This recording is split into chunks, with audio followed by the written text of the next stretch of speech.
Aircraft want to be closer to middle inclinations for a number of reasons, for tracking weather, for being communication satellites that want to be over more populated Hey everyone, let me know if I am live.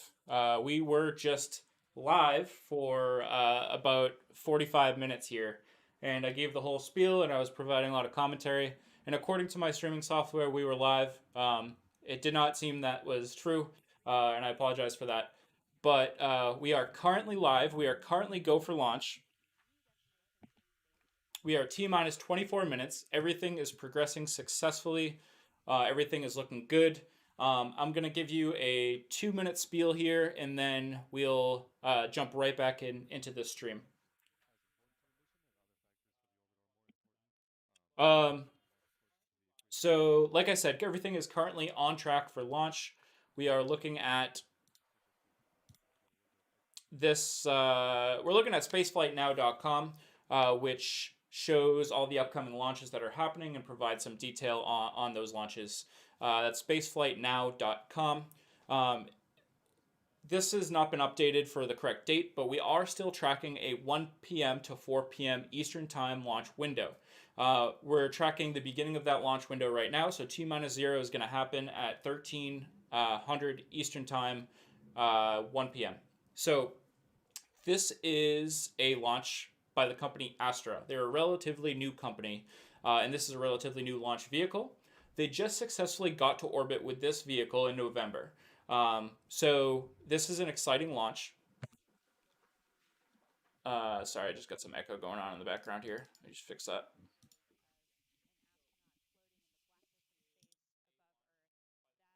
Yeah, so new launch vehicle, but this is going to be the first time that they're launching from Cape Canaveral, which is really cool. Usually they launch from Alaska. And in order to launch from Cape Canaveral, they needed to go through licensing and all this stuff. Really cool, actually. They're the first company that is using a Part 450 launch license, which is a new FAA process to get all the licensing that they need in a quicker, more efficient way. Really awesome that Astra is able to take advantage of this. Is like they're the first launch company to do this, and this is great momentum from the FAA to keep up with the increase in volume that's happening in the space industry. Um, the rocket today is launching from Cape Canaveral Air Force Station Launch Complex 46, which is right on the tip of the Cape Canaveral Air Force Station here. A lot of times you hear Kennedy Space Center and Cape Canaveral kind of mixed and confused. They're technically two separate entities. Most of the time, all the NASA launches happen at Kennedy Space Center. All the non-NASA launches happen at Cape Canaveral. It doesn't work out like that completely perfectly, but generally speaking, that's how you can think of the differences here.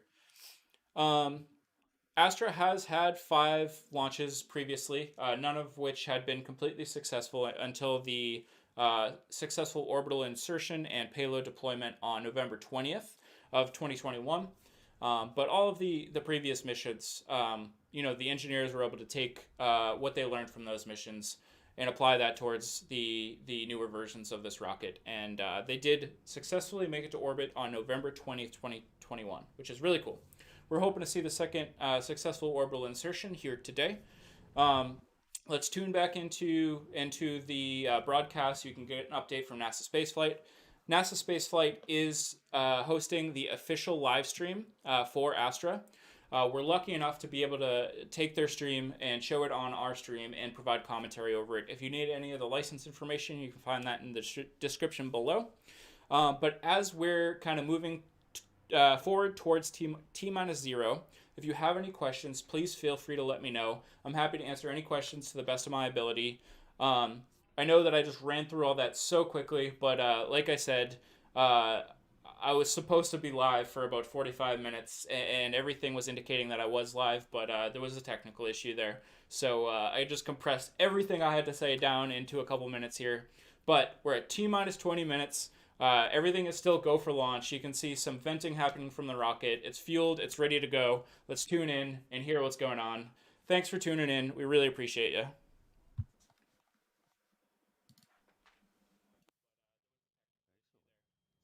As we come up on 20 minutes and counting, the teams are If you hear an echo in the stream, it should go away in just a minute. We are about to Let's step tune into in our and hear go, what's going no on. go poll Thanks for tuning in. We really to appreciate get it. into our terminal count. And essentially the team is just confirming that all of the systems are ready for launch, that our winds look acceptable. And in just a few minutes here, we'll see our water deluge test, and we will step into our terminal count from there. That water deluge test is a very visible sign that the countdown is proceeding and getting towards that terminal count. You will not mistake it when it happens, and we'll draw your attention to it again in a couple minutes here. Before we get into that, I'll take a couple last minute questions before we really get into the business end here. Nico asks, what material is this rocket made of? That's a great question. So one of the things that makes our system unique is we try and use very simple materials.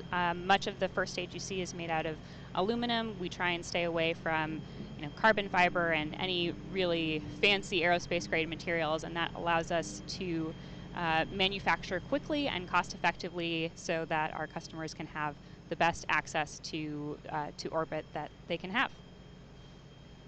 And that's a trade-off, right? That's a trade-off between the cost of manufacturing and producing those vehicles and the performance they give. And in order to use cheaper materials, you have to design it so that obviously the vehicle will still perform as you need to. Right. It's something that we're constantly working towards and trying to push the envelope with what we can get out of our vehicles. There you go. So I'm seeing some notes in chat that Mission Control in Alameda is approximately 50% Chris, and we have a thing in NSF for a lot of people named Chris as well. So there's this trend going on between Astra and NSF. I wanted to. As you're taking a look at the Astra rocket here, let's actually go back to it for 1 second. It's hard to understand the scale of this rocket. This is a small sat launcher, so it is not quite the size that you would expect from the rockets you usually think of, the Falcon 9 or the shuttle or anything like that. It's actually quite small. And we do just have a comparison here to show you real quick. This is from the everydayastronaut.com site. All credits go to him for this content that you're seeing on screen right now. On the right-hand side of this graphic is the Falcon 9 rocket. This is what you see launch most of the time nowadays. This launches more than any rocket in history, and if you're used to seeing a rocket launch lately, it's most likely the Falcon 9. So that's what you see on the right-hand side. All the way on the left-hand side, that is the Astra rocket. It is just titled rocket, at least right now. It's 11.6 meters tall, in comparison to 70 meters for the Falcon 9. So it's quite small, but it's designed to deliver small sats and CubeSats up to orbit.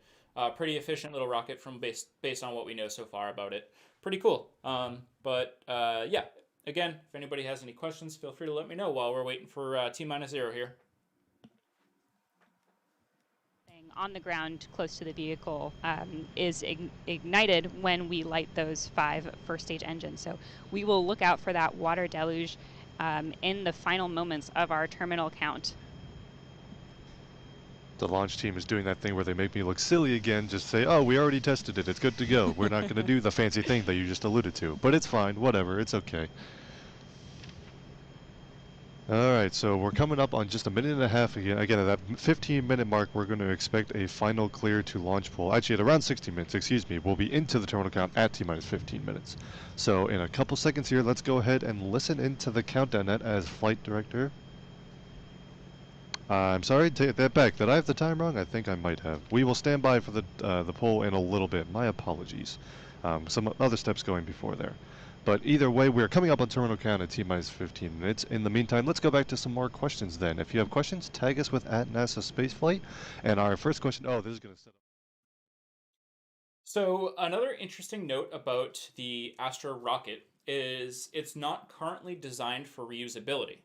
Which is really interesting. A lot of the rockets that we're seeing nowadays are designed for reusability. The Falcon 9, Starship should be reusable.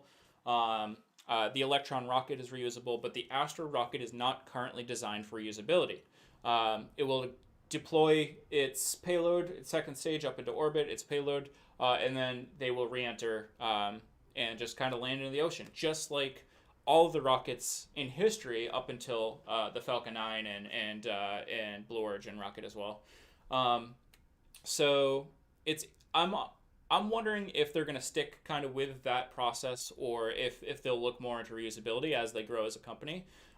You might remember that Rocket Lab, the company that makes the Electron rocket, didn't originally design Electron for reusability like it is now.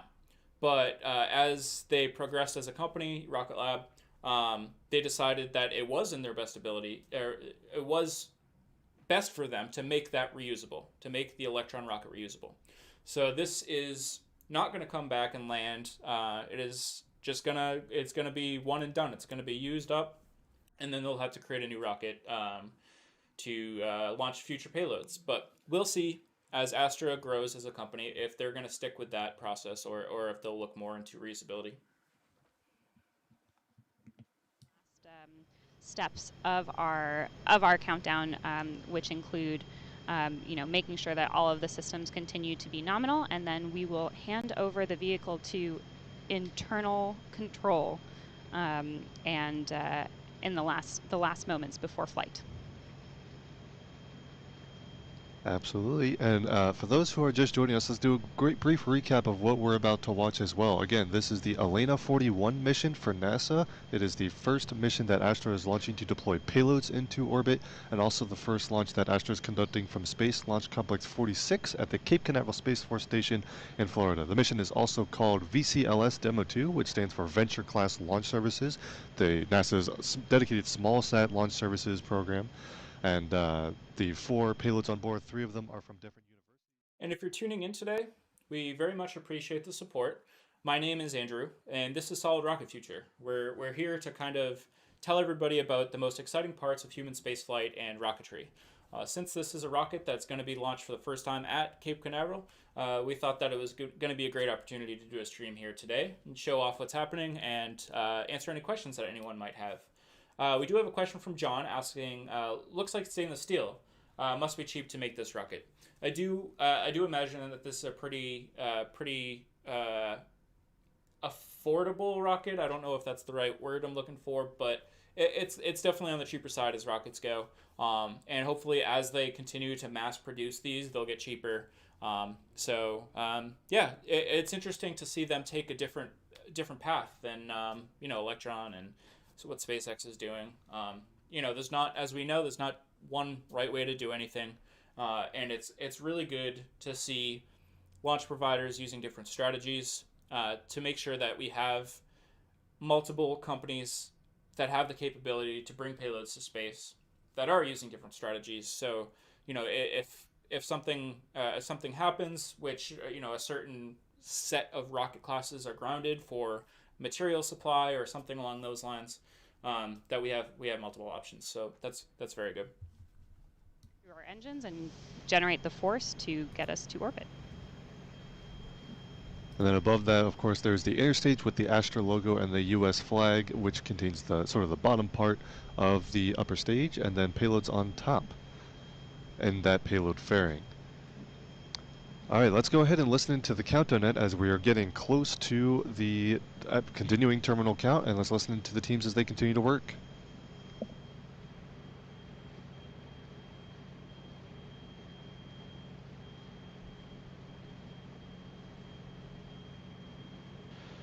Astra is calling a hold at this time.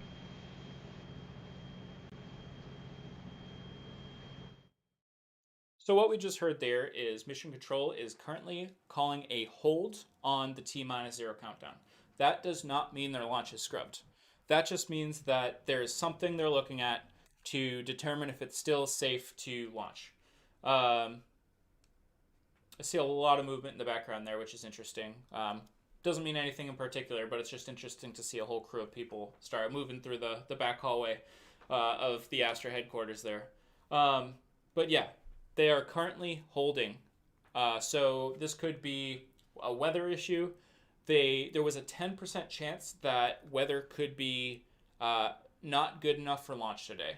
The biggest concern there was the cumulus cloud rule, which means that if there are clouds that are a certain density or a certain height, certain rockets, they do not want to launch into those for various reasons. But it might not be weather related. Maybe they're seeing some sort of sensors on the Astra rocket that aren't looking perfect. They also might have a range issue. There could be a boat somewhere it's not supposed to be. If you keep up with space news, you may have seen, let's tune in for an update here. as you heard, we are in a hold right now. The team is looking into wind limits, and of course, you know, the weather conditions can change pretty unpredictably. So we're keeping an eye on that, and we expect to have more updates for you shortly. So it sounds like they're looking at wind. So what they'll do now is they'll take a look at that data and determine if it's safe to launch or not. Very likely they're launching weather balloons on a schedule every certain amount of minutes, once an hour, once every half hour, once every 15 minutes, something like that. They're launching these weather balloons to see what the wind is, and we're not just looking at the wind at ground level. A lot of times, what will keep a launch from launching is wind shear at higher altitudes. So you might have I'm just going to kind of make stuff up here, but maybe you have a 8-mile-per-hour steady wind going from east to west. But then once you get up past 20,000 feet, maybe all of a sudden, instead of there being a east to west wind, there's a west to east wind going a different direction and a different speed. And obviously, if you're a rocket or any sort of aircraft that is passing through that wind shear with the change in wind direction, it has to be within the appropriate bounds to make sure it's still safe for launch. Obviously, these vehicles are designed to be able to launch through wind shear, but only up to a certain level. So we'll see if they provide any more information on what kind of winds they're looking at or what their concern is. But they have a long launch window here. T-0 was originally scheduled for 1 o'clock Eastern time, but they have until 4 o'clock to launch. So we'll stick by here. We'll hang out here for about a few minutes to see what kind of update they provide. If they provide an update that there's going to be a T0 time later on at 2 or 3, we'll adjust accordingly. But let's all stick around for just a little bit and wait for that update. I do anticipate them to have an update pretty soon about their plan here. Okay, and we are still waiting to hear back about the status of this hold. We'll provide that update as soon as we have it. Hopefully will be resolved soon. But in the meantime, let's take some time to take a couple more questions here. And Musical Wolves in chat asks, is this the same launch pad equipment as Kodiak or new pad equipment for Cape Canaveral? That's a wonderful question. We use the same equipment at our sites with modifications as needed for different little quirks that each range will have. So this equipment is designed to be compatible with Cape Canaveral, but otherwise it is identical to the launch equipment that we would use in Kodiak. So that means they're going to be shipping different sets of equipment to different ranges. Like you don't take the one launcher, reconfigure it, and then send it to Cape Canaveral, and then reconfigure it back if you're going back to Kodiak or something like that. They need to be separate sets so that you can also be launching from different campaigns from different sites at the same time, right? Right. If we're launching from different sites at the same time, we can't be in two places at once. But yes, the system is designed so that we can make those configuration changes and use it interoperably at our different launch sites. So theoretically, there's nothing to prevent us from sending this precise set to Kodiak. Gotcha. Thank you. Another question here from Caleb says, why does it look like there's smoke coming out of the rocket? I don't believe that's smoke. I believe it's actually condensation, right? Yes. So you can see that there's some sort of condensation looking almost like steam coming off the vehicle. And while we're just waiting for the new T-0 time, if anybody has any questions, I'd love to try to do my best to answer them. Feel free to drop those in chat. I'd also love to know where you're watching from. If you're just kind of hanging out watching stream, let me know what state you're watching from, or if you're not even watching from the U.S., let me know what country you're watching from. The context about where everybody's watching from is really interesting, and it's useful information for me as well. So yeah, let me know where you're watching from. If you have any questions, comments about this, what's happening here with Astra today. We're gonna just keep waiting here until we hear a new T-0 time, and we'll make a plan based off of that. Yes, that is exactly right. Got another sort of physicsy question here from Sebastian, who asks, how do the rockets using liquid fuel get fuel into the engine in microgravity without it just floating through the tank? That's a great question. So that mostly affects our upper stage engine. Our upper stage ether engine is a pressure-fed engine, so actually the pressure inside of the tanks itself keeps the propellants flowing to the engine in space. There you go. Seeing some additional venting from the bottom of the rocket. Wasn't seeing that venting before. Usually what that would indicate is that they've actually moved further into the T-0 countdown. I don't know if that's what's happening here, but interesting to see that. Potentially, if they were to decide that today isn't going to work for launch, we would see potentially see some additional venting, which would actually be the vehicle depressurizing. But that was a very short duration vent, so I don't think that's what we're seeing here right now. But that was interesting to see. It could just be part of this vehicle's normal operations. This is a new launch vehicle. It works differently than other rockets, so something that might not be completely expected on any rocket that you're thinking about. It might just be how this one works. They might purge it every now and then just for keeping the correct pressure and to keep everything fresh. Who knows? But yeah, that was interesting. Right now, they're talking about the reason why they had to cancel a couple days ago, and I'll provide a little bit of context into that. So, give me just a moment here. I'd like to pull up some information, and I will share with you. Move out of the way here. So, Space Launch Delta 45 is responsible for the safety of the general launch area. They keep an eye on range and weather. They make sure that there aren't boats in the safety zone where boats are not allowed to be during launch. Again, if you keep in with space news, you'll know that a SpaceX launch actually had to scrub a couple weeks ago because a major cruise liner entered this zone, the safe zone, for launch, which was really surprising. You would think that these major cruise lines would be used to this. They literally Port Canaveral is where all these cruise ships come out of, so they're used to these launches happening, and they're used to those processes. So something broke down there, and they'll have to figure out what happened. But Astra was supposed to launch on the 5th, and they were not able to launch because some of the ground equipment for Space Launch Delta 45 was broken. It sounds like a radar system was not working. So I don't know what that radar is for, if that's weather related or if that's radar to kind of keep track of boats and vessels in the area. But either way, a radar system was down, and they weren't able to successfully ensure that the area was safe for launch. So they stood down for launch. And Space Launch Delta 45 figured out what the issue was. They got the radar back up, and here we are today. That issue is resolved. We're hoping to see a successful launch here shortly. If you're just joining us, we are waiting for a new T-0 time. They were looking at some wind data, so they should provide an update on that shortly.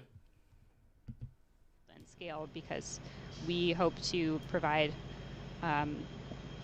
almost unlimited access to space for our customers. Gotcha. Also seeing some questions in chat again. If you have just joining us, the teams are currently in a hold right now, looking at some wind data and making sure that those issues are resolved prior to proceeding with the count. We're expecting some sort of recycle here prior to resuming the countdown. And we'll give you updates as soon as we have them. But right now, we're continuing to take some questions as we wait for a resolution. Again, the launch window, continues until 4 o'clock p.m. Eastern Time. So we have just under 3 hours to go before the end of the window. Plenty of time. But questions, if you tag us with @NASASpaceflight in chat, we'll be able to see those questions through some software that Michael wrote. Thank you, Michael, producing the streams as usual.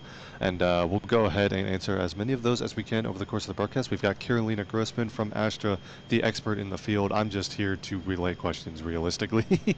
But let me see what other questions we may have.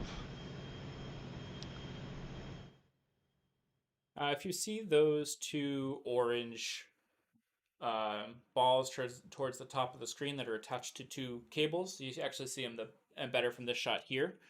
I believe those are probably for lightning direction. So basically like a lightning tower or a lightning rod. I'm pretty sure those are to attract lightning. If lightning was to strike that area, hopefully they would route to those wires and not the rocket itself. But lightning does not appear to be a factor today, but an interesting thing to note. You usually see those at different launch pads. They usually look quite different than what we see here, but I do believe that is the purpose for those two wires. Pressure on the vehicle. It's a significant milestone for us.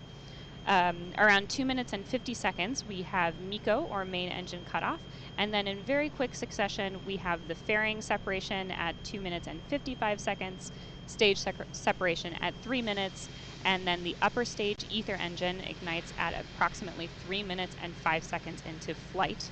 It runs for about 5.5 minutes, and at that point, we will have SECO, or second engine cutoff. And then finally, we will have our payload deployment. This will be our first mission with deployed payloads at 8 minutes and 40 seconds. And so we will be deploying the 4 CubeSats aboard today's mission. And at that point, if we have achieved all of those milestones, we will be very excited to have completed the primary objectives of our flight and have achieved mission success. There we go. And a question about those payloads, again, if you are just joining us, asking about what the target orbit and the payload sizes on board today's flight. So the target orbit is inclined 41 degrees at an altitude of 500 kilometers. And you can actually see from an onboard camera there that those CubeSat payloads are sitting in their deployers. They're 3U CubeSats sitting on top of the ether-powered upper stage of rocket in that payload fairing right now. And of course, we are hoping that those payload fairings will separate out in space and those payloads will be able to be deployed after a successful launch soon. So staying tuned for that. Again, we're in a hold right now. But that's a nice camera shot. I hope we get a sight of that during launch, actually. That would be really cool to see,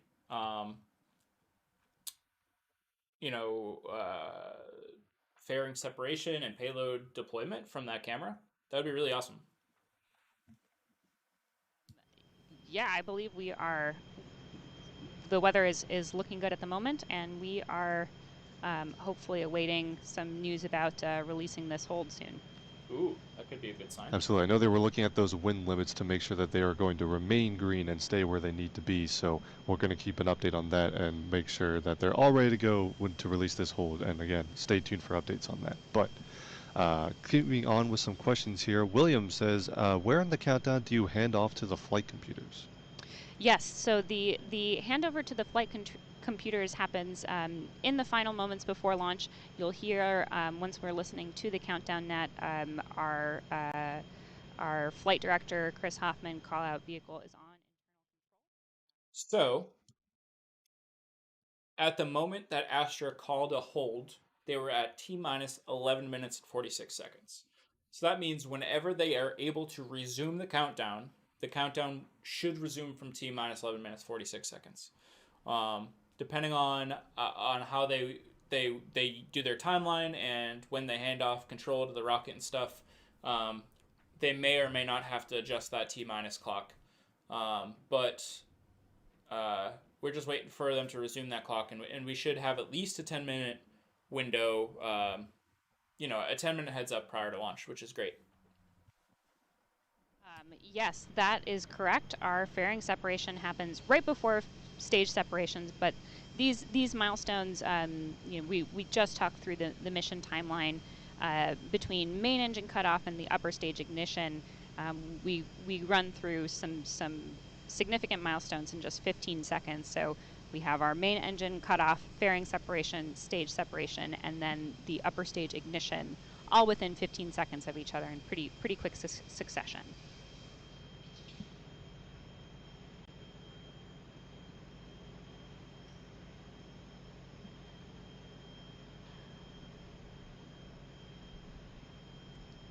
And again, we are continuing to stand by for further word of the status of today's countdown, and we'll stay tuned, stay by for further updates, and we'll provide them again as soon as we have them. The team's working. We'll hear that update shortly, hopefully. But I did just want to take a moment again to thank everybody for the support and coming into today's stream, checking us out, and hanging out in chat. If you have any questions, let us know. If you follow our social media, you probably saw that we were supposed to go live at 11:50 today.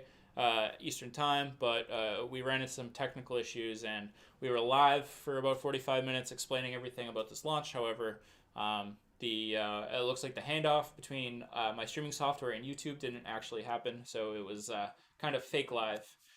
We got a comment in the chat saying good luck. I won't even try to pronounce your name, but thank you so much. I appreciate your support. If you want to provide a pronunciation in chat, that would be helpful. But thank you so much. I do appreciate the comment there. We'll be getting that update for a new T-0 time shortly. If you're liking hanging out in these types of streams, I do just want to let you know that on our channel, Solid Rocket Booster, we host these live streams for major rocket events and major space news. So we're talking new launch vehicles that are in development, human space flight, new, when SLS launches, we should be covering that here. When the Starship updates, we should be covering that here. But for the more everyday type launches that we're seeing a lot more often now, like the Starlink launches, Air Force launches, various commercial launches like XM satellite, like all these launches that are happening like every week, we don't cover those here on the YouTube. We usually cover those on our Twitch channel. So if you want to link to that, just go to our website, rocketfuture.org. You should see the link to our Twitch on our site, rocketfuture.org. It's good. So on YouTube, if you want to, subscribe and get notifications, you'll get notifications for these live streams about major space events, and you won't get pinged for all these everyday launches that are happening. Like Starlink is launching like every week now. So you won't get notifications for that. But if you do like those types of launches too, check out the Twitch, follow on there, and you'll get notifications whenever we go live to see these launches. So those ones are usually more low key. Sitting back, hanging out. We're just kind of watching the stream together and just chilling. I do some streams about space news as well. So occasionally I'll jump on the Twitch and just kind of discuss with everybody about what we're looking for in the next month or so in space. And we talked about the Starship presentation that's happening later this week. We talked about how Elon Musk stated that SpaceX is going to average about a launch once a week in 2022, which will be unreal. And yeah, we just kind of talk about all those things. So you definitely check that out as well. All the links are on rocketfuture.org. I got to get a command set up here that I can link everybody to our Discord as well. If anybody's watching that's in our Discord, if you have permissions, feel free to create an invite link and drop it in the chat here. We have our Discord where we just kind of keep everybody updated, each other. The community keeps everybody updated with what's happening in space. Some discussions. Sometimes we jump in voice and watch a launch or something in there. And that's another place to get notified when we're going live or when we're posting a video. So thanks so much for the support so far on this stream. Standing by for T-0. Let me know where you're watching from. Let me know if you have any questions. Let's check back in with the stream and see if there's any update.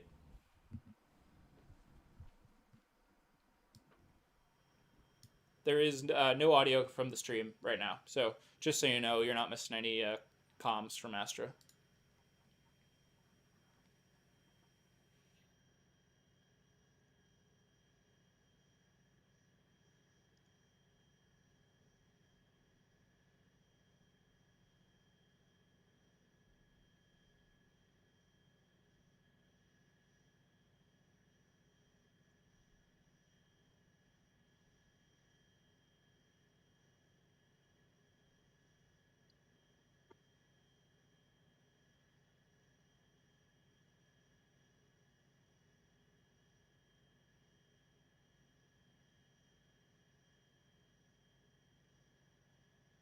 I will state that it doesn't look like Mission Control at Astra headquarters is ready for an imminent launch.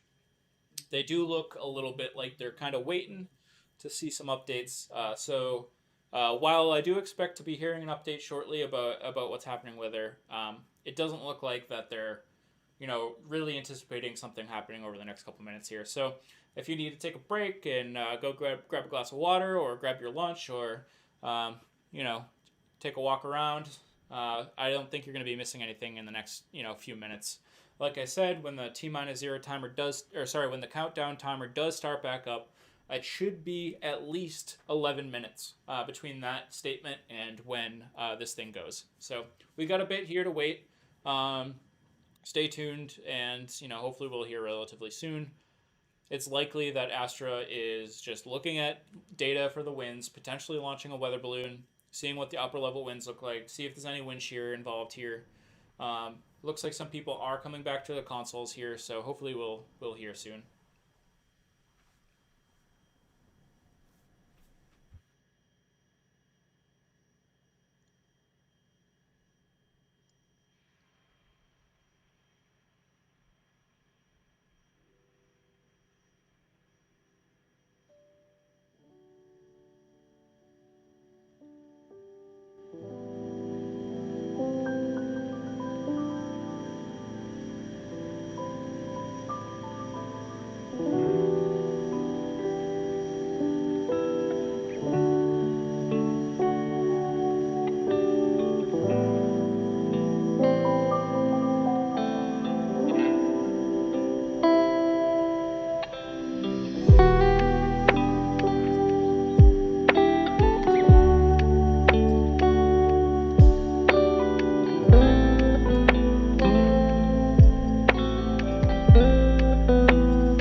Increased volume unexpectedly.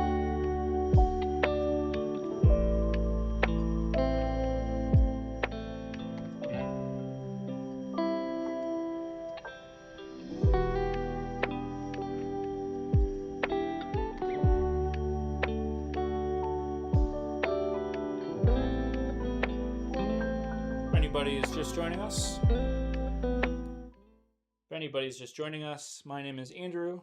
We are Solid Rocket Future, and we're just waiting for an updated T-0 time to find out when this Astra launch is about to happen, or when this Astra launch is going to happen. The teams are looking at wind data and making sure that it's safe for this rocket to launch. So we're just standing by, waiting to hear an update from the Astra Mission Control.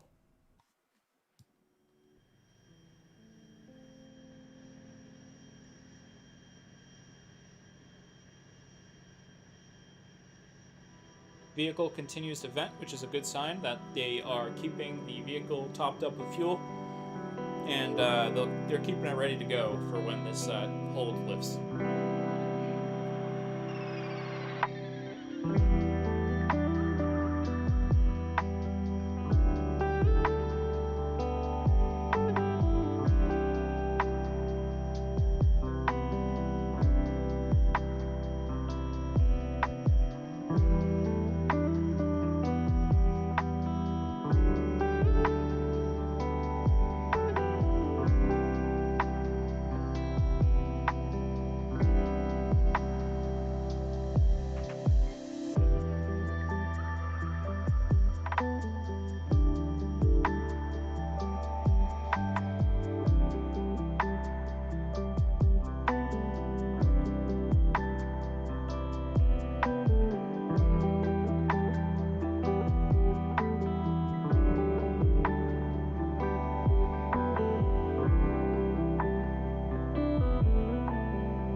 And while we're waiting here, provide a little bit of an update for you about some space news that is happening this week.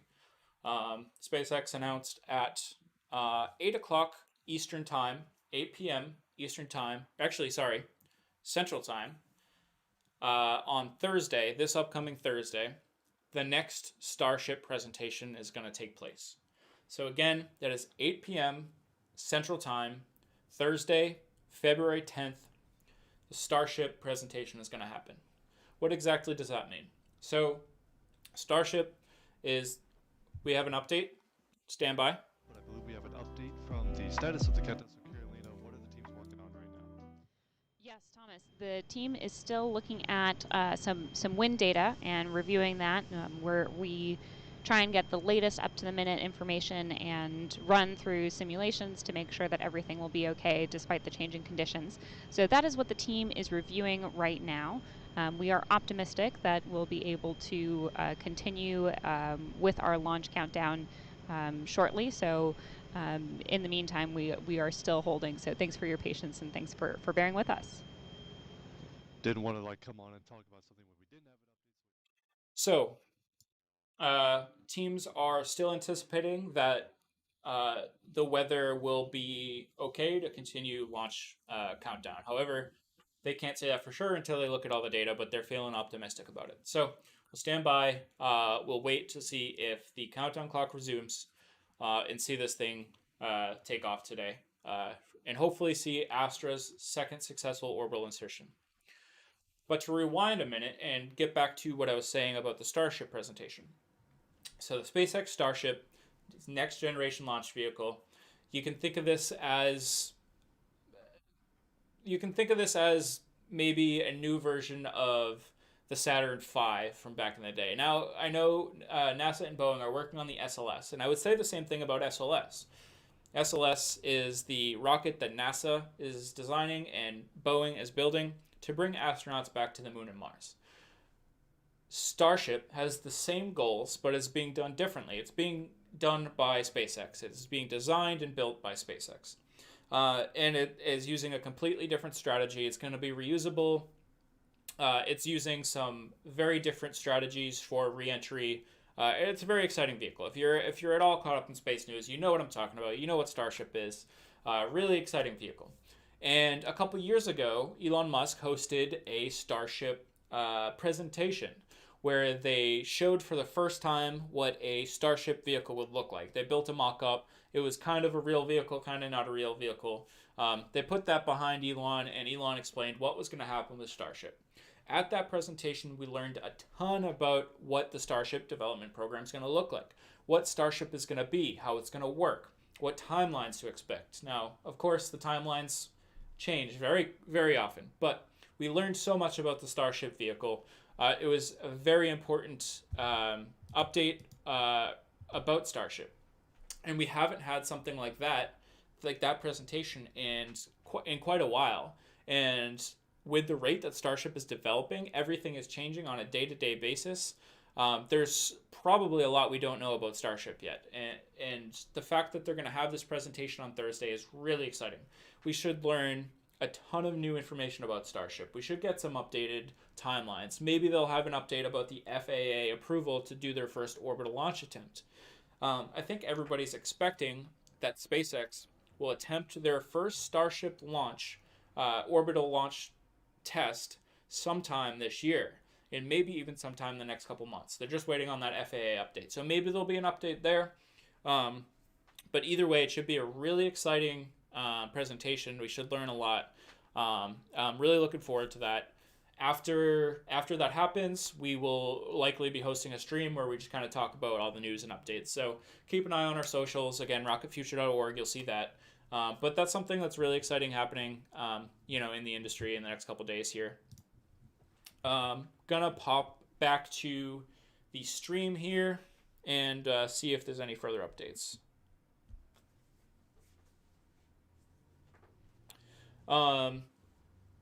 Astra did tweet not too long ago about the hold at T-minus.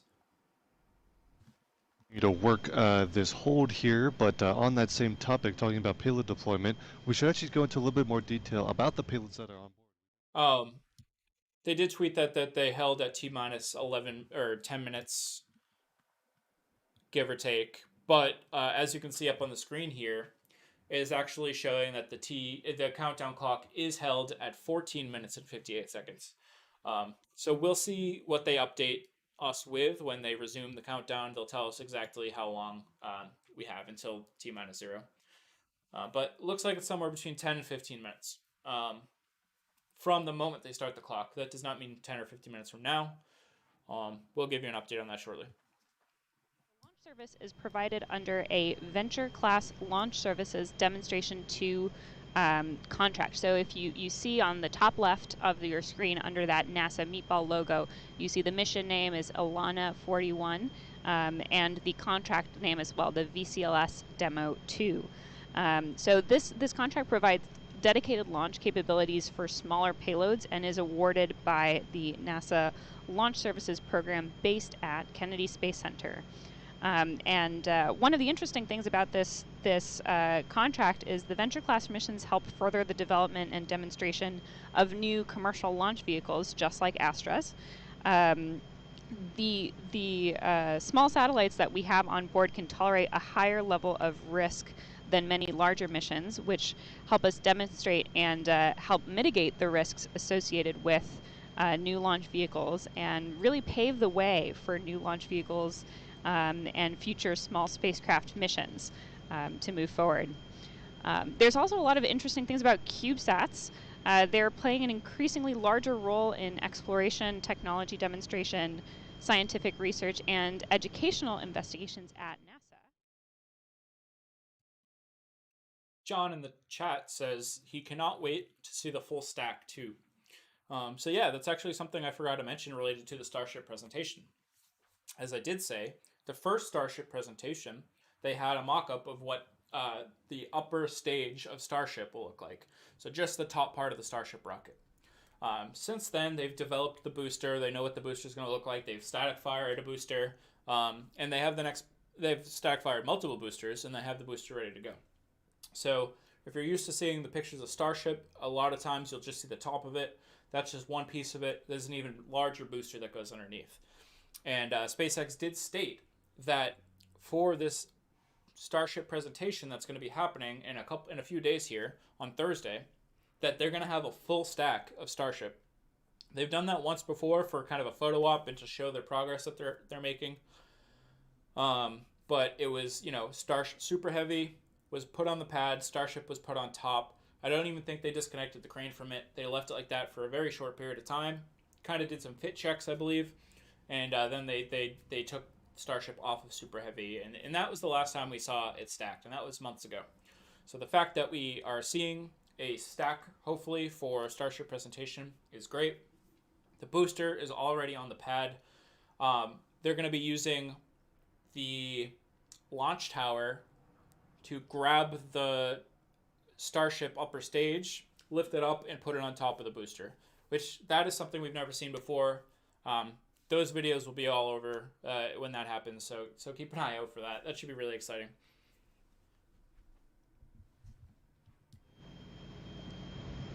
There we go. So those are those CubeSat payloads that are on board today's flight and on across many missions across the spaceflight industry. Lots of CubeSats going up pretty much all the time, and those makes up a bulk of those small satellite payloads actually. Of course, the primary objective for today's flight is deploying those CubeSats into low Earth orbit. The targeted orbit, once again, is 41 degrees inclination, so a mid-inclination launch, which is perfect for the Cape Canaveral launch site. Also a 500-kilometer altitude low Earth orbit, circular low Earth orbit. We do have a question in chat from Astra West who asks, are there any secondary objectives for today's flight beyond payload deployment? Yes, so as we've mentioned, our primary mission objective today is to successfully deploy those 4 payloads aboard. But we at Astra, we are constantly launching and learning, so we have a number of secondary objectives, mostly for our engineering teams in order to gather more data about their systems and how they operate in space.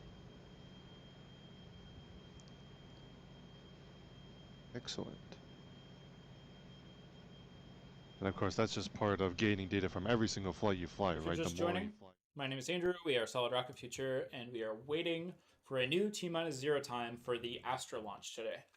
They're just looking at some weather. We should be getting an update soon. So thanks for stopping by. Let us know where you're watching from. Let us know if you have any questions. Thanks for the support. This is exciting. The first ever launch from Astra that is taking place at Cape Canaveral. Because even if the mission is successful, there's still a lot of things that we can learn.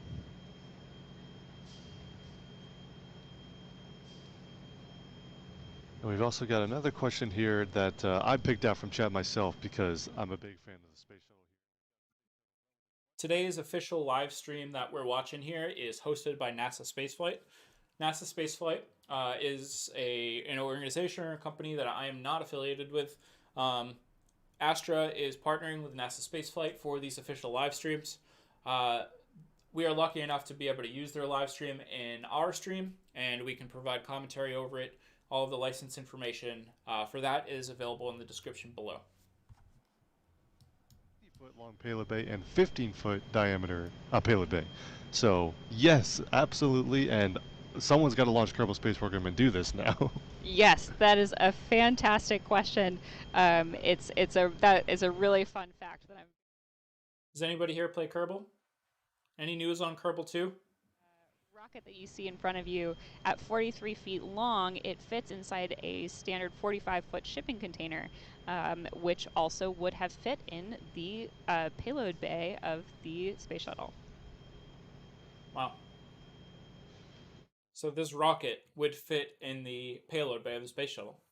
That's interesting. It would also still be light enough to be in a shuttle payload bay because the shuttle was a pretty heavy lifter, and I think it would make for a great two-stage kind of kick-stage deal if you wanted to launch CubeSats to Pluto or something. I don't know, that would be a little ridiculous, but it'd be fun. Yes, I'd love that idea. Use the rocket as a kick stage from the space shuttle. I don't think their first stages are vacuum optimized. I could be wrong though.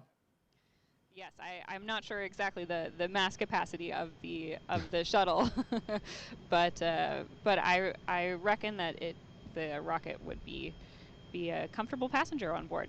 Maybe even two of them, as you mentioned. Yeah. We do have another question. We've got a great view of the ground system. Yeah, on the right-hand side of the screen. Sorry, if you look at the rocket, just off the right side of the rocket, you can see that black structure that's just at a little bit of an angle off of the rocket. That is a truss that is used to basically provide all of the stuff that the rocket needs during its countdown. So fuel, power, they basically want to keep those payloads powered up. Basically anything that rocket needs while it's preparing for launch. It's all going through that truss structure and up through those umbilicals. And just before launch, you should see those umbilicals disconnect. And I think most likely you'll see that truss structure drop even further down away from the rocket. The rocket obviously is going to lift off the pad, and they want to kind of get that structure out of the way and do the least amount of damage that they can. I imagine that they'll refurbish those after each launch. The bottom of that rocket obviously is going to be spewing out, fire and really hot gases. So, I'm sure that some damage is natural to happen to that truss structure, but they want to move that out of the way so when the rocket takes off, they do minimal damage to it. Make sure that not only planes, but also boats stay away from the keep out zone.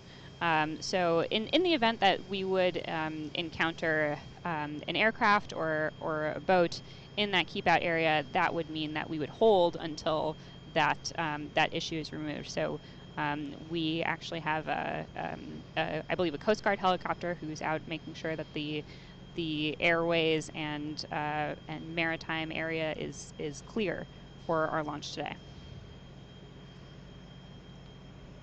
Excellent. We actually caught a glimpse earlier, right before we went live, a Coast Guard helicopter circling the range, and if our friend Steven out there catches that again, we'll try and show that, but the security forces are out in force to ensure that today's launch goes off without a hitch. Another question here asking, how long can this rocket stay in a hold? Right, so we closely monitor all of the systems. Our launch window does extend to 4 p.m. Eastern time, so we have about 2.5 hours left, I believe, in the in our countdown time. So we have in the past used all that time, and the vehicle has been fine. So we're keeping an eye on everything, but we can be ready to launch at any point within our window. Gotcha. I keep saying gotcha. I'm doing that thing where I say the same word over and over again.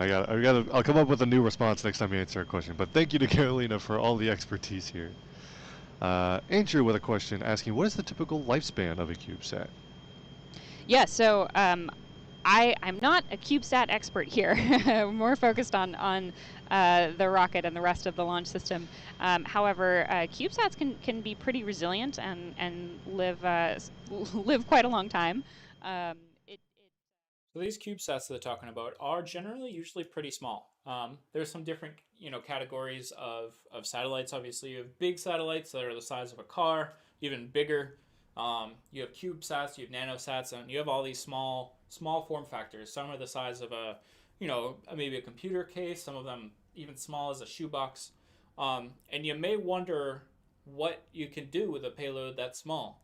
But realistically, you can really whatever you can jam into a box that big, you can put a lot of really useful stuff into that. For example, if you've heard of SpaceX's Starlink service, it's a service that provides internet to really the globe. Their goal is to have full internet coverage across the globe, especially in areas that have not great or not at all internet coverage. So the satellites that they use to provide that service are pretty dang small.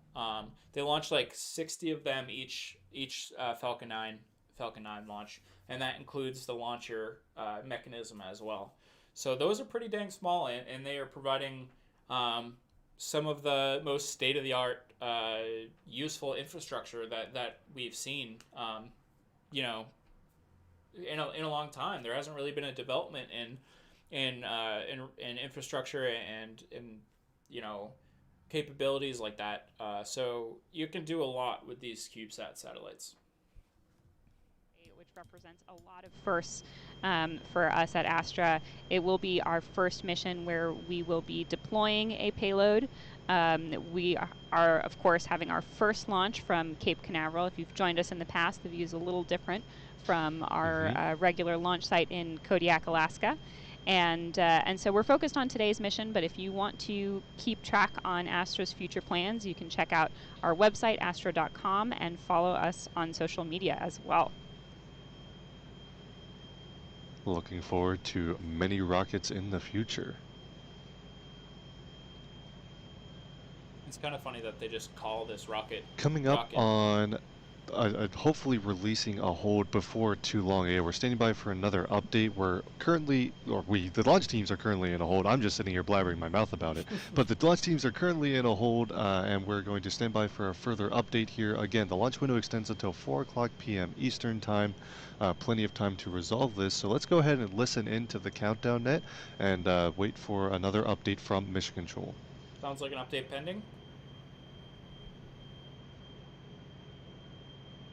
That sounded less like let's cut over to Mission Control and just see what they're doing, and more like Mission Control should be providing an update shortly. So fingers crossed that we'll be seeing an update here in a moment.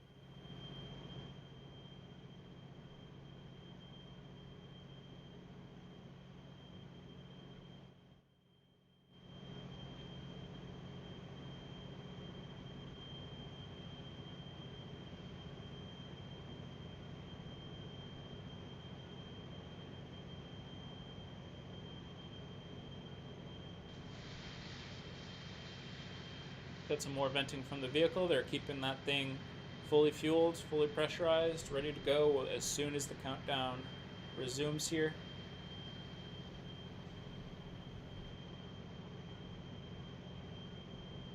We have plenty of time left in the launch window.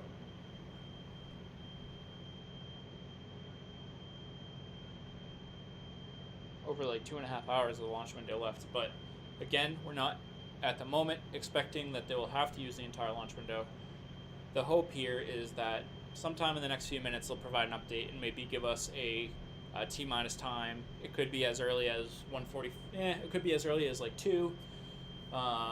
So this 2, is Astra 2 p.m. flight on Eastern time. countdown. Astra is picking the count back up at T-minus 15 minutes at this time. And re-entering terminal count. CDH confirmed for me that the first stage fuel tank is full and we do not require additional filling. Confirmed. This is very good news. Astra is targeting a T-minus 0 of about 15 minutes from now. The rocket is filled with fuel. It is pretty much ready to go. They're going to start that countdown clock as it has now. You can see on the top right of your screen that we are at T-minus 14 minutes and 24 seconds and counting. And we are go for launch so far. We should be seeing this thing take off the pad here in just over 14 minutes. Please save and commit. Save and committing now.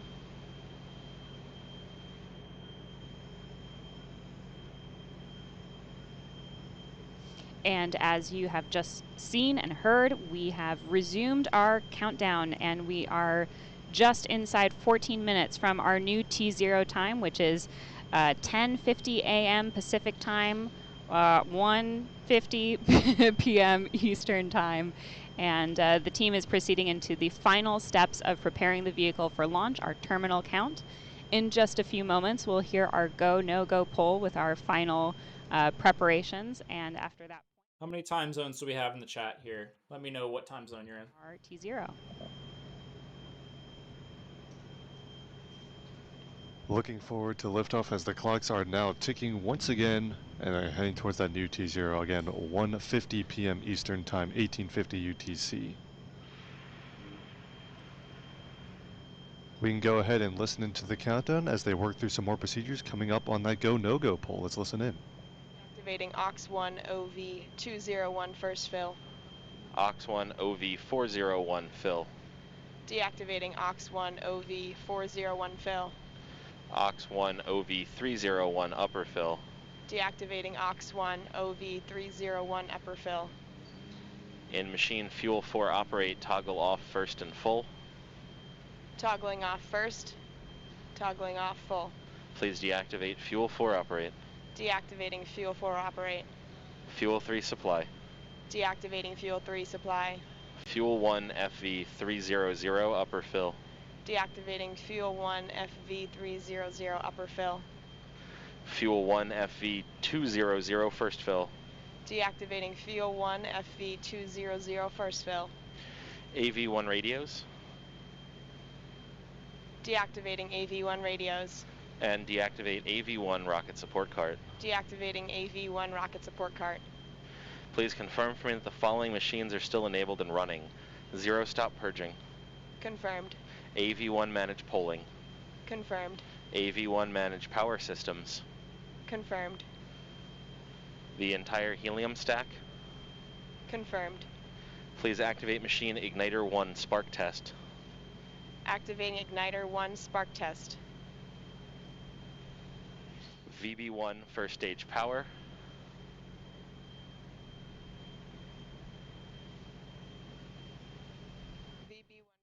Teams are currently going down through the checks before T-minus 0 here. We're just over 10 minutes. We're at T-minus 11 minutes and 19 seconds. Everything is looking good. Teams are currently go for launch. Paul Harris is from a GMT time zone. Very cool, Paul. Very cool. If you're just joining us, my name is Andrew. This is Solid Rocket Future. We're covering some launch activity from Astra today. The stream that we're currently watching is hosted by NASASpaceflight, and they are partnered with Astra. We're lucky enough to be able to use their stream on our stream and provide some commentary over it. You can find the license information in the description below. That is a hold over the net. If there are no concerns for flight, call go. Otherwise, call no go. Red lead. This is just instructions. Red lead is go. FTS. FTS is go. Delphin. Dolphin is go.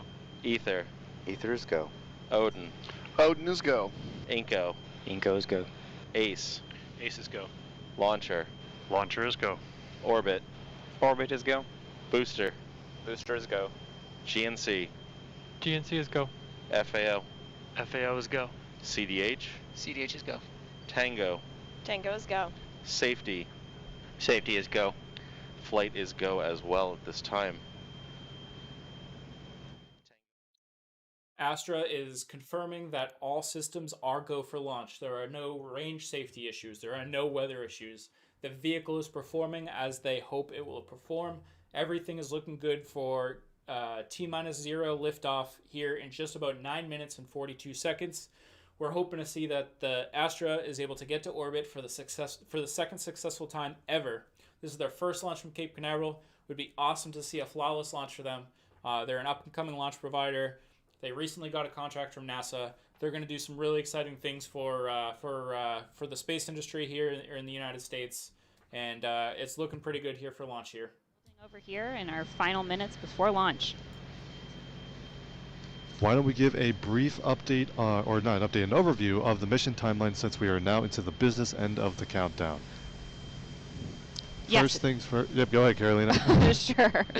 You can see the mission timeline up on your screen, and at T-3 seconds, those 5 first-stage Delphin engines will ignite before our liftoff at T0, and then we will very quickly begin our pitch-over maneuver at T+6 seconds.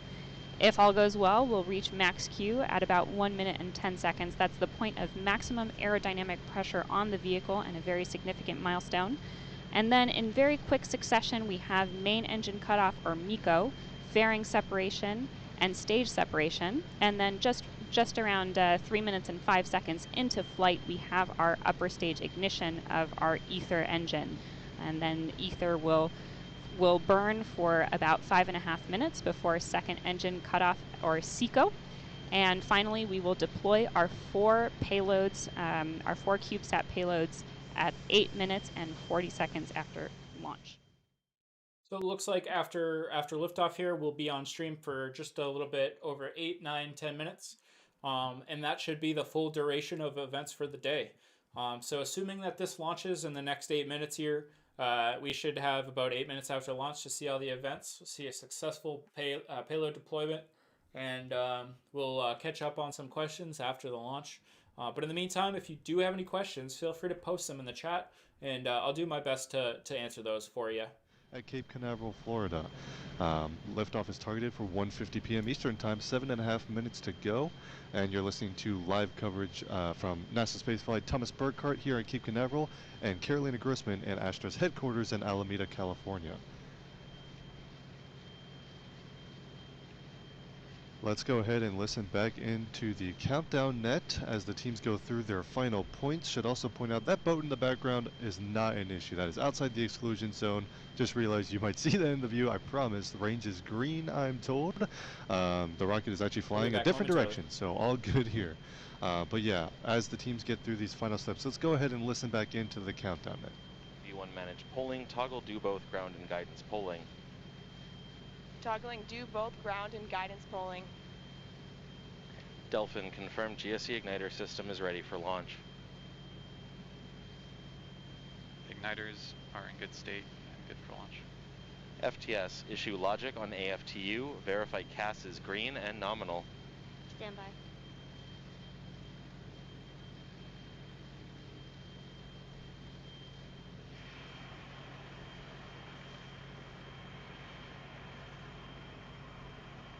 We're listening to Countdown Net here to make sure that everything is still on track for launch. We're at T-minus 6 minutes and 12 seconds, and we should be hearing continued updates pretty much just every minute or so here from Astra's mission control. Logic enabled and master enabled. Copy. Tango, verify vehicle looks ready for launch aside from tank pressures. Vehicle is ready for launch. Rock, this is flight on countdown. Rock. Astra is looking for final range green and launch authorization for this morning. Range green. All things indicating And we'll you be just launching heard here the in the Cape next Canaveral 5 Space minutes and Force Station 34 range seconds. has confirmed range is green for the launch.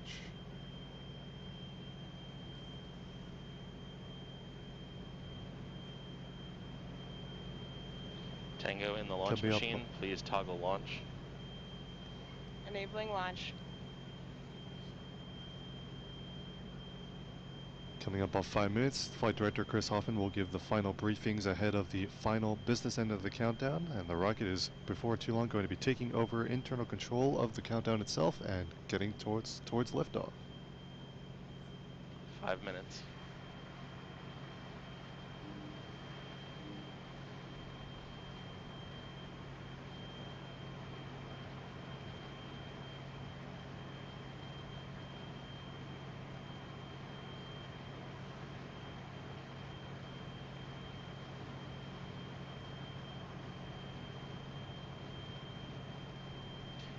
Flight on countdown with a reminder to all that any 3-word hold call from here on out is an immediate abort regardless of source.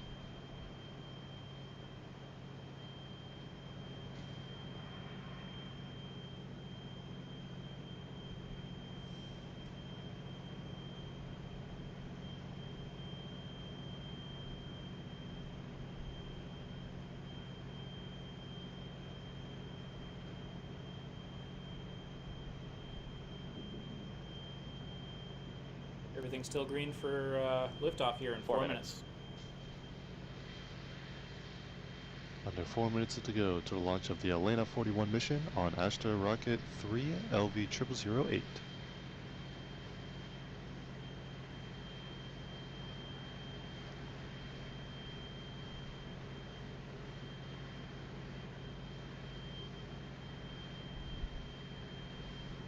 Rock, flight on countdown.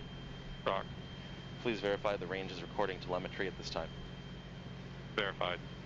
Thank you, sir. And a reminder to all Astra personnel, control room, if you require RF data, be prepared to switch over your Grafana sources at liftoff.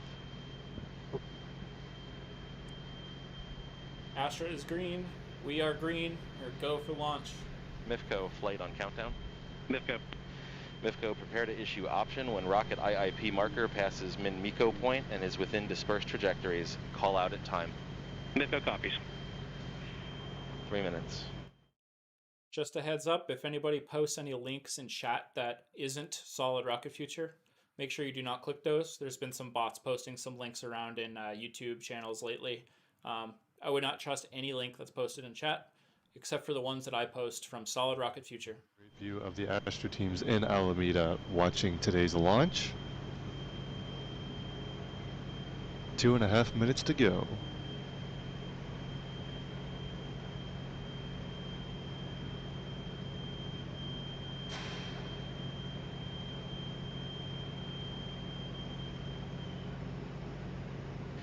FTS at this time, send master, enable, and watchdog on AFTU.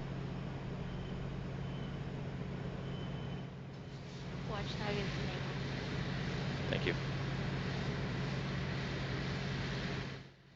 2 minutes until liftoff of the Astra rocket. Now passing 2 minutes till launch. Again, this is the launch of the LV0008 mission for NASA. 4 CubeSats hitching a ride on rocket 3.3 LV0008, Astra's first mission with satellites on board, ready to lift off from Cape Canaveral, Florida in just under 2 minutes from now.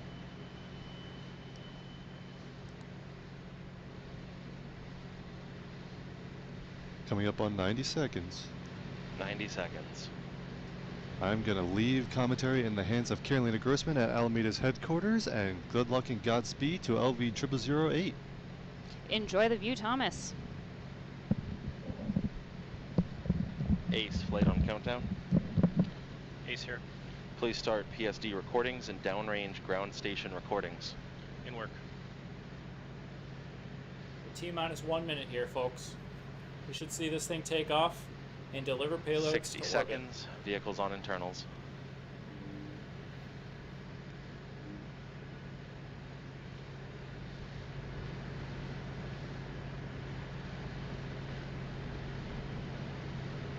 "45 seconds, first stage tanks coming up to pressure.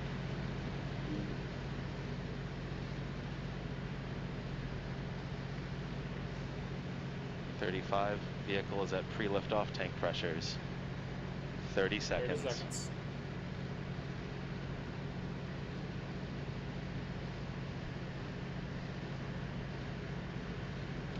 "20, All right, let's get some hype going on here in the 15, chat. 10, 9, 8, 7, 6, 5, 4, 3. Evacuation 1, 0. We have an abort. Abort.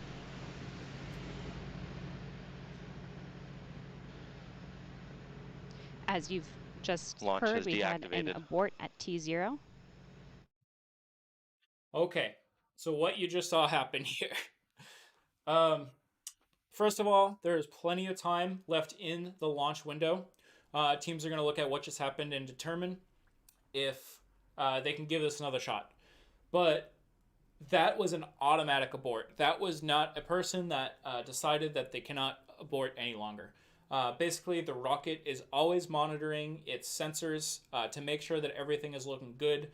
You saw the water suppression come on, those big water jets that suppress the flames and the vibrations from the bottom of the rocket. You actually saw ignition happen. Those engines lit up, but as soon as they lit up, they just kind of stayed there for a minute, and then those engines died back down. So the rocket's computers determined that something on the sensors did not look perfect. They didn't look correct. So the rocket aborted its own launch there. So Astra should be providing an update on what had happened pretty shortly here. The rocket is not going anywhere, at least for the next 15-20 minutes. I would imagine. So if you do need to step away for a little bit to get some stuff done or go eat or whatever, now is a good time. It's not going anywhere off the pad in the next few minutes. But thanks for all the chat messages. If you're just tuning in, my name is Andrew. This is Solid Rocket Future. We're covering the most exciting parts of human spaceflight, but also rocketry. Of course, this is not a crewed mission, but this is a rocket that is launching for the first time from Cape Canaveral. It's a relatively new launch vehicle as well. It's an exciting one for multiple reasons. We just witnessed an automatic abort.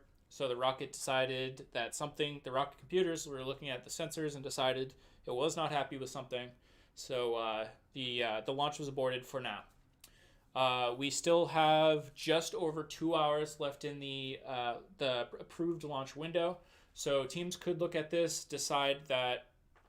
A lot of times that they have redundant sensors in these vehicles. So there may be 2 or 3 sensors looking at one particular value. And if one of those values are off nominal or not looking right, but the other 2 agree with each other and say that is correct. I mean, that other sensor is incorrect and that things look good. They could decide that whatever they saw is something that they don't need to worry about and can continue to try to launch. But we should see you soon. Yes, Jesse, they made the rocket self-aware. It's important that these rockets have the computer capacity to understand what's happening, and it can make its own decisions.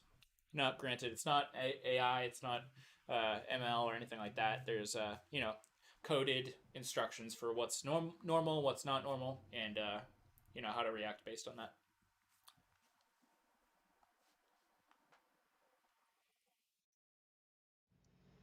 In the final moments of our terminal count.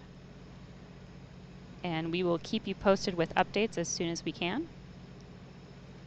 If we are able to recycle today's launch attempt, we would resume from T-minus 15 minutes, the top of our terminal count.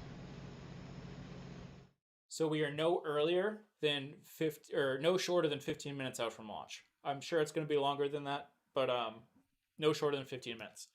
I'm going to step away just for a couple minutes, get some more water, and just take a quick break.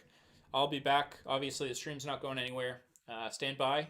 If you have any questions, drop them in the chat, and I'll answer them when I get back. But thanks for all the support so far, everyone.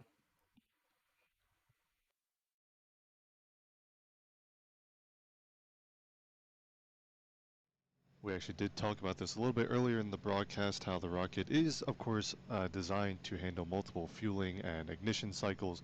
We were talking about the engine static fire test, which is a planned milestone before every launch to make sure that the systems are all healthy, goes through an entire countdown.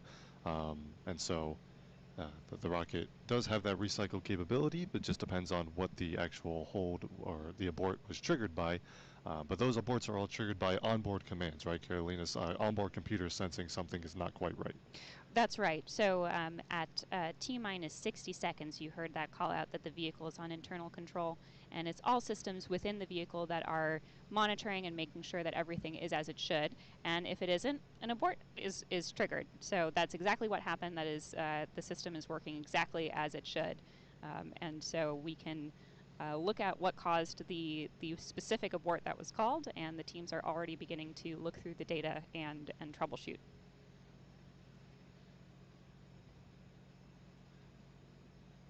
You can see that countdown clock stuck at 13 seconds. We'll expect to see that, of course, recycle if a recycle is feasible.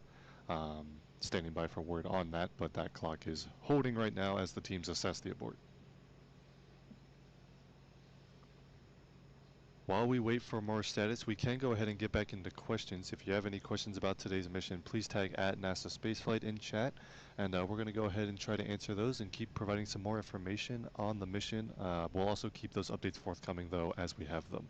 The next question, someone is asking, what happens if there's a range violation after liftoff? Does that warrant an FTS activation?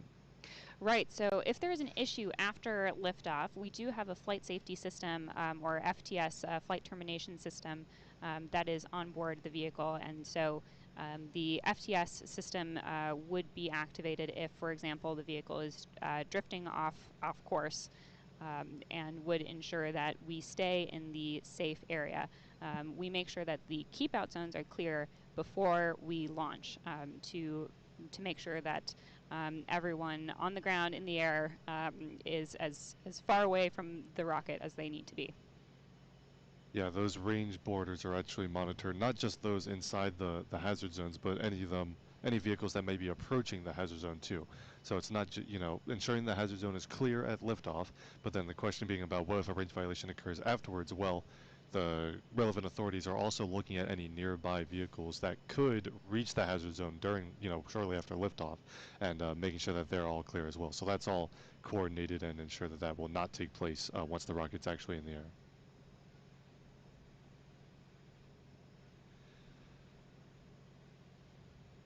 Another question here from Daniel asking, can Rocket 3 launch in the rain?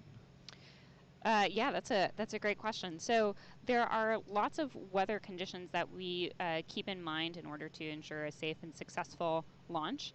A big one is lightning. There's a big lightning protection system around the rocket, which is so large you can't really even see it in the frame right now.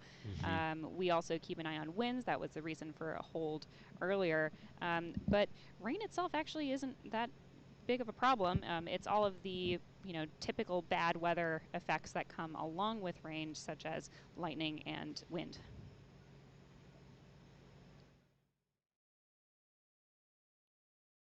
If you're just tuning in, we just shortly, a few minutes ago, experienced an automatic abort while we were the rocket experienced an automatic abort while we're watching the Astra rocket launch here. So Astra is trying to launch from Cape Canaveral for the first time. If they launch successfully and make it to orbit today, it'll be their second ever successful orbital insertion. This is a relatively new launch vehicle. It should be a really exciting launch once this thing gets off the pad. We did just make it all the way down to T-0. Rocket engines ignited, and then the computers in the rocket likely saw some sensor data that didn't look correct, so the computers cut the launch.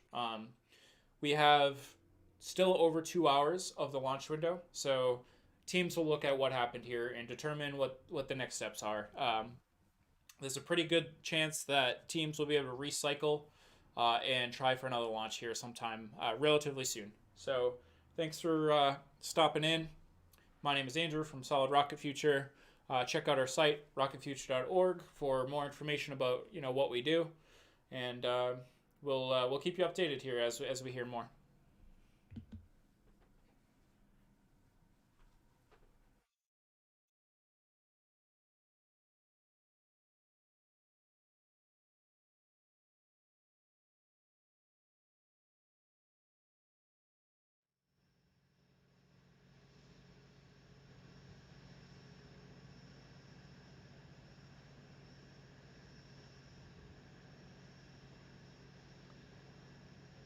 So seeing some questions in chat about the venting that you can see on the screen. That is not them detanking the vehicle, right, Carolina? That's just nominal, just sort of stable replenish venting.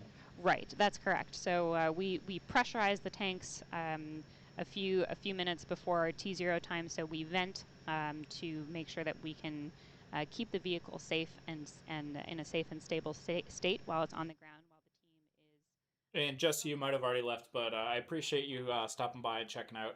I saw that you said you got to go, but I appreciate the time you spent here today and watching our stream. And on that front, the ground equipment will be able to top off those. If anybody has any questions, please feel free to drop those in the chat. We'll do our best to answer them. And also let me know where you're watching from. The appropriate levels and top off the tanks as needed.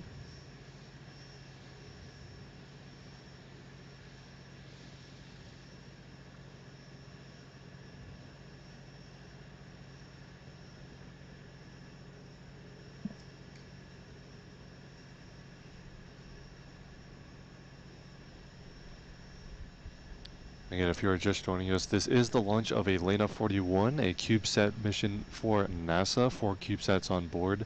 The launch was just aborted right about a moment before liftoff, and the teams are currently working to assess that abort and determine if a recycle will be able to occur. We'll provide that update as soon as we have it.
We are still waiting to hear an update about the cause of the abort that we saw just a few minutes ago here on stream. We are hoping that Astra will come back onto the stream and provide us an update that they looked at the cause of the automatic abort and they are determining that they can move forward and try again. That's what we're hoping. We haven't heard that yet. We should be hearing an update shortly. In the meantime, please feel free to ask any questions that you'd like.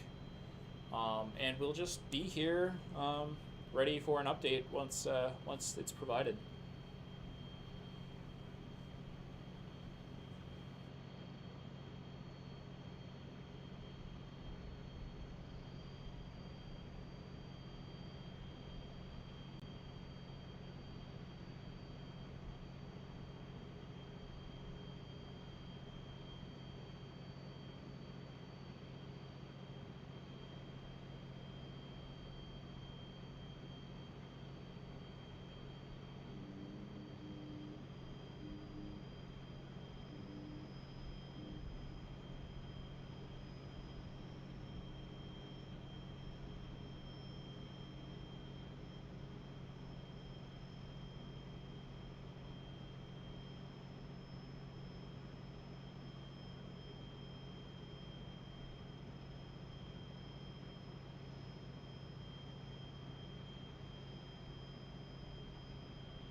In the event that Astra determines that they will try again, they will give us at least a 15-minute heads up, because in order for them to recycle, they need to rewind the countdown clock to T minus 15 minutes. So if they decide that they will go for another launch attempt, they will be reverting back to T minus 15 minutes. So we'll have that 15-minute heads up if they're going to go for a second attempt here.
Thanks for standing by with us. If you're just joining us, we had an abort call just a few seconds before liftoff, and the team has been working to troubleshoot the issue.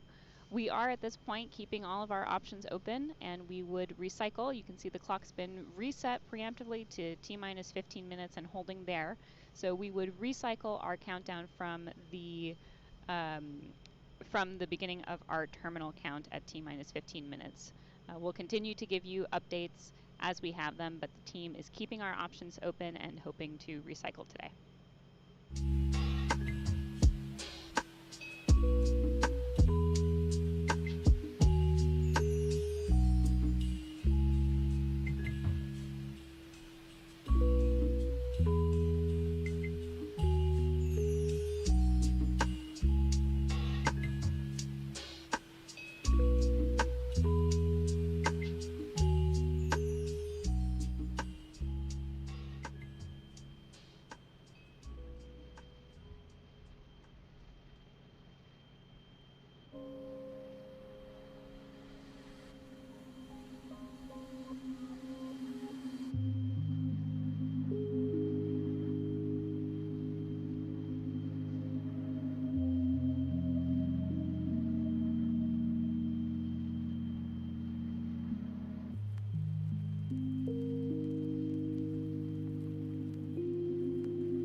We continue to stand by for updates from Astra on the potential next launch opportunity for the rocket launch today.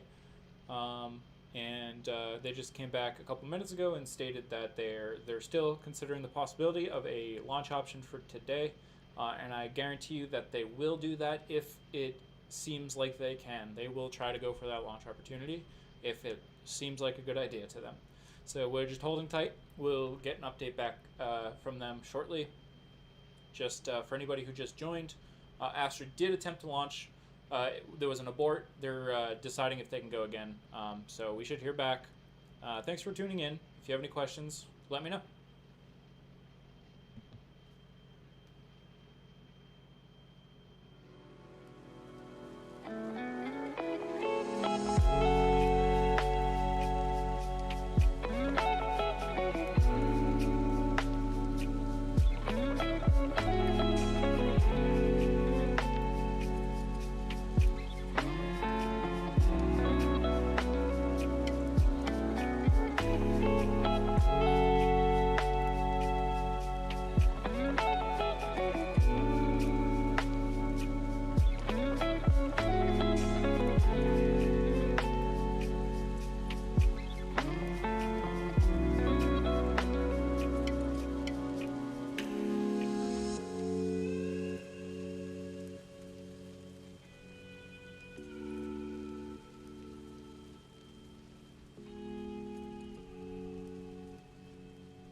while we're waiting for an update from Astra,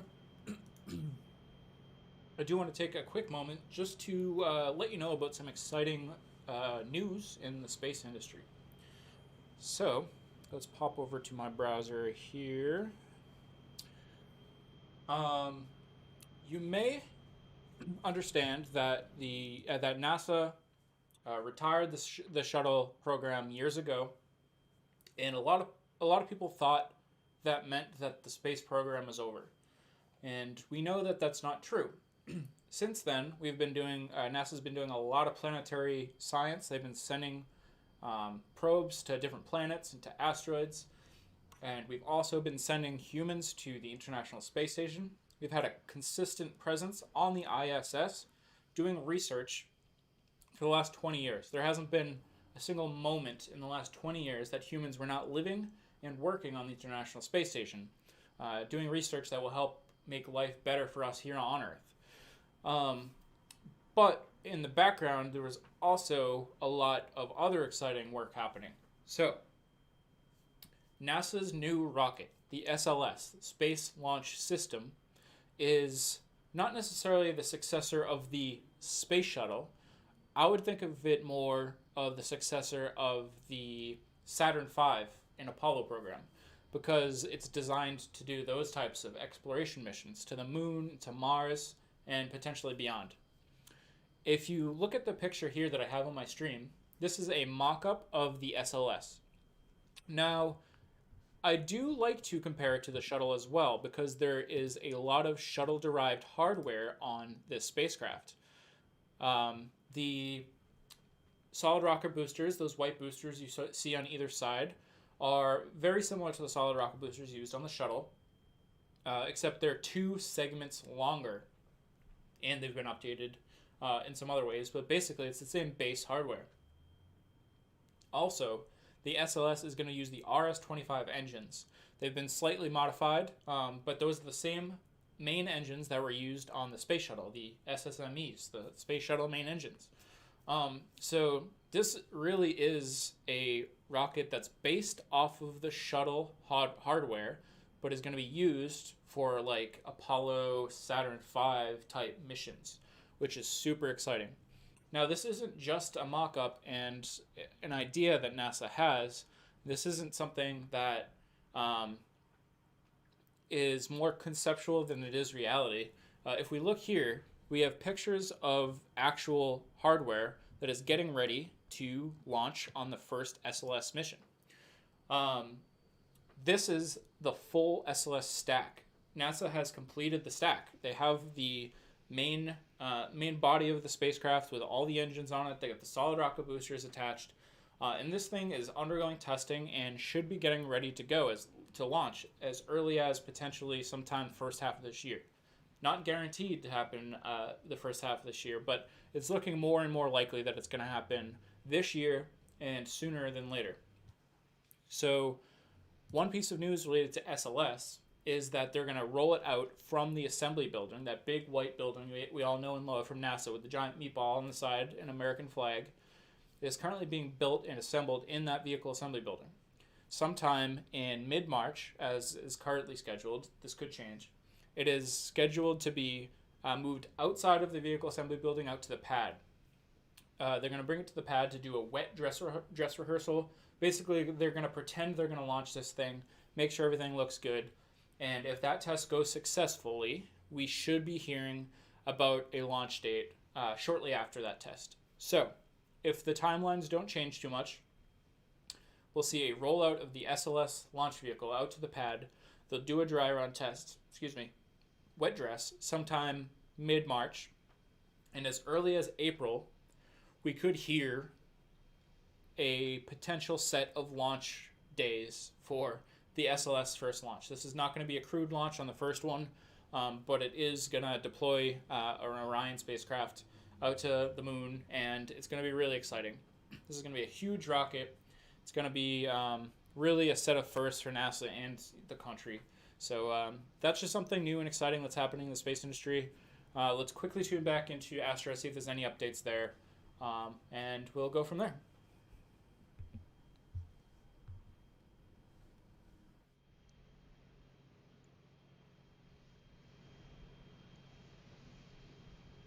No updates from NASA yet, but we will hold tight.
And thanks for standing by. If you are just joining us or waiting along with us, we had an abort right around T0 of our launch attempt. The team has spent the last approximately 45 minutes looking through the issue, and we are doing some final tests to see if we will be able to attempt to recycle today's launch attempt. We have about an hour and 15 minutes remaining in the launch window, and we would pick up the count from T-minus 15 minutes, so plenty of time to try again if we're able, and we're just standing by to see if the team is able to successfully complete the final test before picking up the count again.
We are just continuing to stand by for any further updates from Astra on if there will be a second launch attempt today, after the first launch attempt today had an automatic abort via the computers on the rocket. So stay tuned.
How's everybody doing? Everybody hanging in there? Don't worry, we're keeping an eye on all of the Astra feeds to make sure we don't miss any important updates to provide to you. There has not been a decision made to abort for today. As far as we know, Astra is still trying to go for a launch today. As you can see, the rocket is still venting, which means they are keeping the rocket fueled and ready to go. So we're just standing by here, but we're keeping our eyes and ears peeled for any updates, and we'll make sure we get those over to you as quickly as they come. So thanks for sticking around. We appreciate you.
We are still with you here.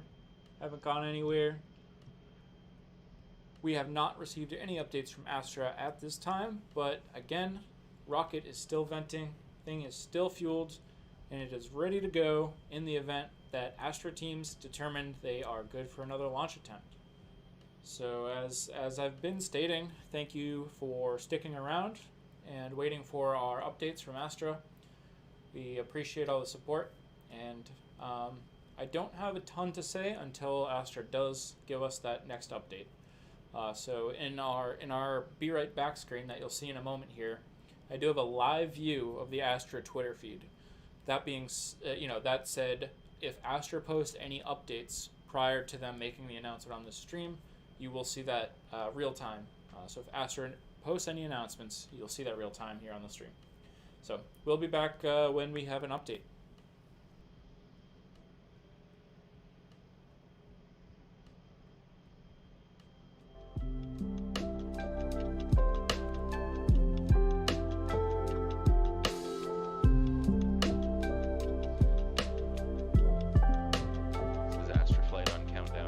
Scrubbing for the day. Well, there's our update. They'll be stating this on the stream momentarily, but the Astra teams did just announce that they are scrubbing for today, which means they are not going to be launching for today. Well, let's hold tight for just a couple moments until the Astra team comes on the stream to give us the official verbiage and if they can provide any more information about why they're scrubbing for today. But while we're waiting for Astra to come live on their stream and give us a little bit more of an explanation, I will just state that I appreciate all the support for everybody coming to watch our SRF Solid Rocket Future stream today. Check out our website if you need to understand where we post all of our content. That is rocketfuture.org. Rocketfuture.org. Check that out. Let's stand by here. Astra should be coming on screen at any moment to provide an update on what had happened today, and we'll go from there.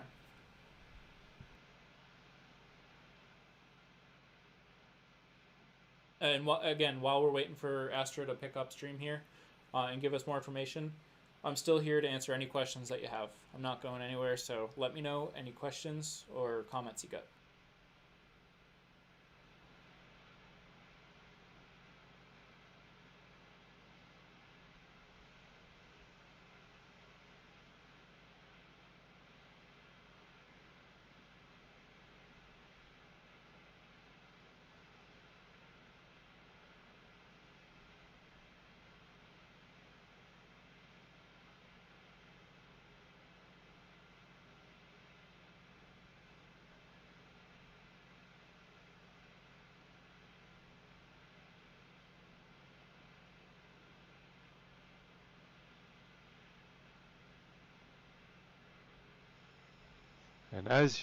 And as you just heard, the flight director, Chris Hoffman, did just call a scrub for the day. Carolyn, do you have an update for us?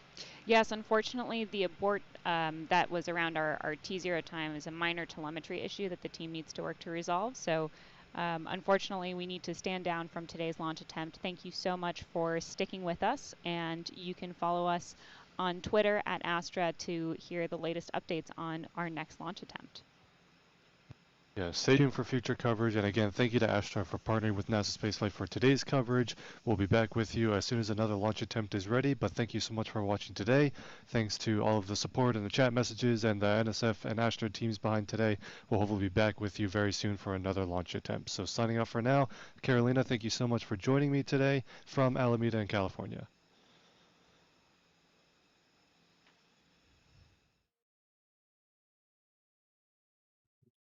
All right, there it is, folks. Scrubbed for the day. Just a quick wrap up. Today, we were fortunate.